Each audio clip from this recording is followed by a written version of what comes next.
Hey everybody, this is my presentation, The View from Another Trail, Building Empathy and Support for Every Client. So a little bit about me, I'm Emmett Lach, I'm 18, a senior at Albemarle High School in Charlottesville, Virginia. I like to play guitar and go skiing, and these are my dogs, Layla and Theodore. So I'd like you all to get started by discussing with someone around you if you've ever had an experience with a reluctant client. And if so, do you know why they were reluctant? And were you able to address this issue? So you all can pause the video for a few seconds and get started with that.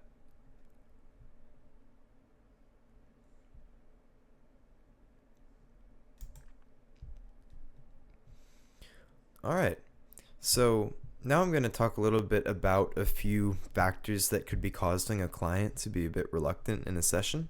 And of course, there are many more than these, but these are some of the most common ones that I've come across in my time tutoring. So one of these is a lack of motivation, which is where the client is disconnected from the learning process or doesn't see the relevance of the content. This has been a really common one, especially for me. And at Albemarle High School, we actually have a lot of students who come in as refugees from other countries who sometimes don't speak English or are learning English as another language and may have even had their learning interrupted in their home country. And that causes a huge disconnect from the learning process, which of course is heightened by a language barrier if there is one. So lack of motivation is huge. As for the next one, fear of judgment, this has to do with the client being fearful of being judged for their abilities in the given subject. This one is pretty common as, of course, if someone is coming to be tutored, they likely are having a little bit of trouble with the subject that they're getting tutored for. So it's always great to be cautious of this one and understanding in terms of their fear of judgment. All right, next we have previous experience. This is when the client may have had negative experiences relating to education or tutoring in particular in the past. This one is tricky because they may have a bias built up against you even from the beginning, just if they had worked with a tutor in the past who didn't really work very well for their learning style. But as always, there are ways to move past this. And finally, we're going to talk about external factors, which is anything that could be causing stress, such as personal issues or familial responsibilities, as these things can really hamper the learning process. Any type of stress can.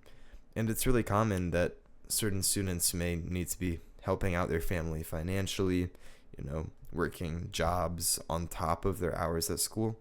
And that can be really tough and can definitely hurt their ability to learn in the most efficient manner. So we'd like to be able to help them with that. Alright, so regardless of which of those reluctance factors was causing our client to be reluctant, I think that the most important shared ingredient would be trust. So trusted enthusiasm beats a lack of motivation for client number 1. Trusted assurance beats a fear of judgment for client number 2. Trusted care beats negative associations for client 3. And trusted empathy beats external forces for client 4. So how do we build up this trust? First, we have active listening.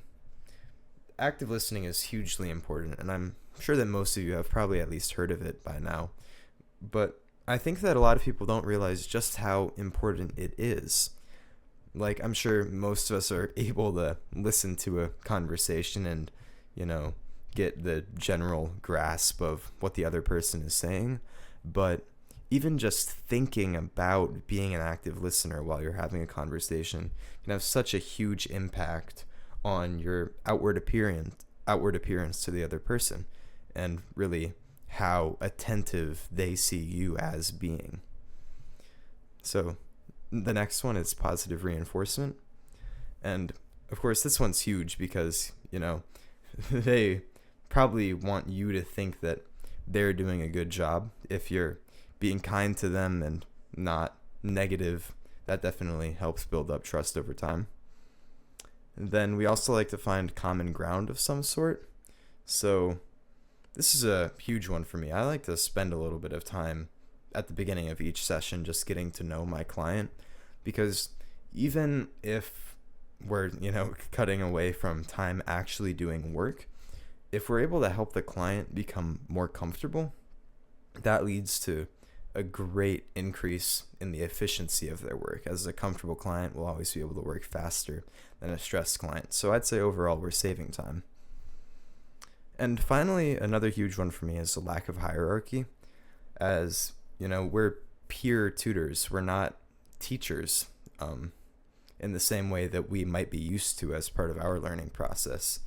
So I really just try my best to just talk to them like a friend, talk to them like I would any other person my age outside of a tutoring session. You don't have to be completely serious the whole time. You can crack a few jokes, just anything to really show them that you're with them every step of the way.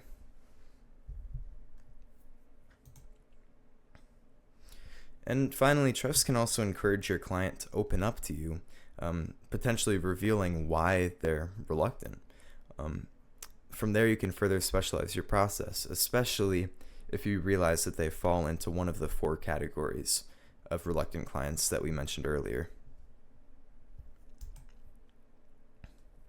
So now we're going to get into specific strategies based on the type of reluctant client that we may be dealing with.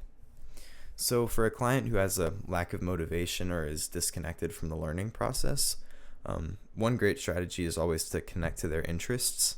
So this goes back a little bit to the common ground point a few slides ago, and really just getting to know your client, because if you're able to figure out what their interests are outside of school, then those interests can be tied into the material. So for example, if you're working with math, you could think up a word problem that connects the math topic to whatever things they may be interested in. And then we can also look at reward systems, which involves, of course, rewarding your client for completing goals. But one thing that I would say about reward systems is that it can be a little bit tricky to implement reward systems without kind of interfering with my previous point about making sure that there's a lack of hierarchy.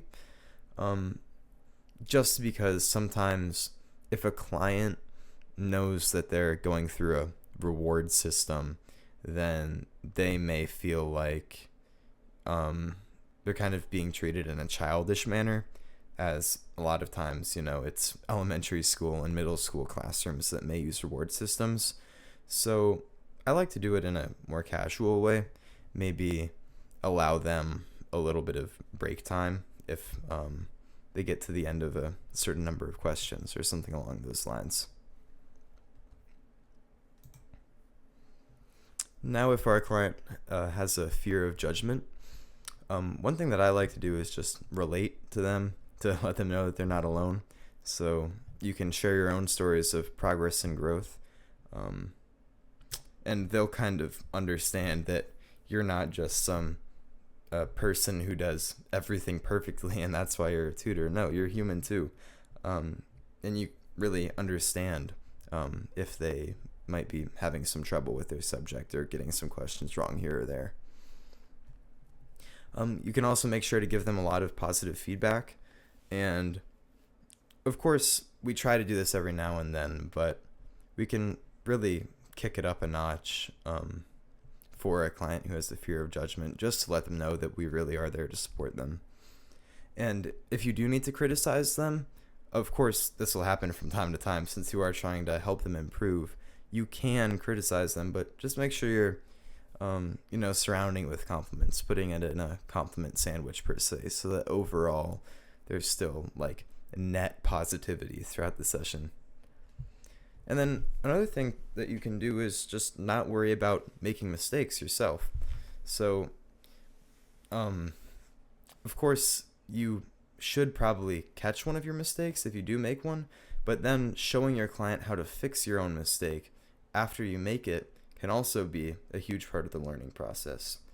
And you could even, if you're comfortable with this, you could maybe purposely make a mistake when you're doing an example problem, as this kind of makes sure that you go through this process of showing them that you're human and also lets you go through the process of catching your mistake and fixing it, as I mentioned before.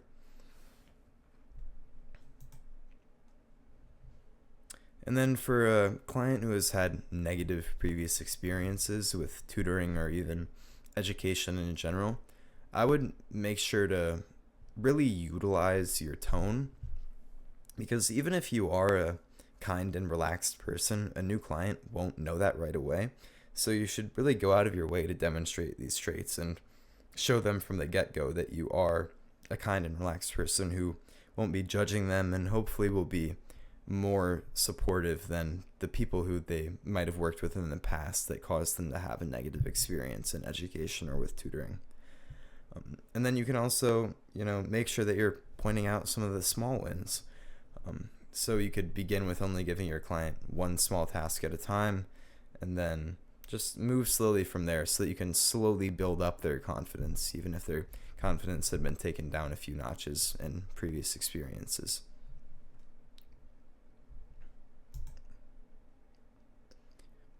Now, for external factors, you can try to kind of be an emotional support person for them. And you really shouldn't push your client to share, especially if you haven't known them super long, as this might push them outside of their comfort zone in a way that can make them even more stressed. But you can definitely give them the opportunity to share if you feel like they might be willing to do that. Because even if you can't fix their problems a lot of the time, even just talking to someone about such problems can really take the load off and lighten your stress. Then you can also help them with time management, even if it cuts away from time doing work. If you're, teaching them how to keep up a good schedule and keep up good organization, then this will help their work efficiency throughout the rest of their time in education and will definitely benefit them overall, even more so than just doing a little bit of work in one session would. And then finally, you can use flexible scheduling. So if certain times of day are more stressful for your client, you can point out to them that you meet at other times of day, and you can really just try to be flexible with whatever would work best for them.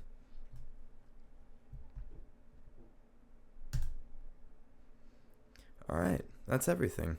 So thank you all for watching this presentation, and I hope you all have had a great time at the conference so far.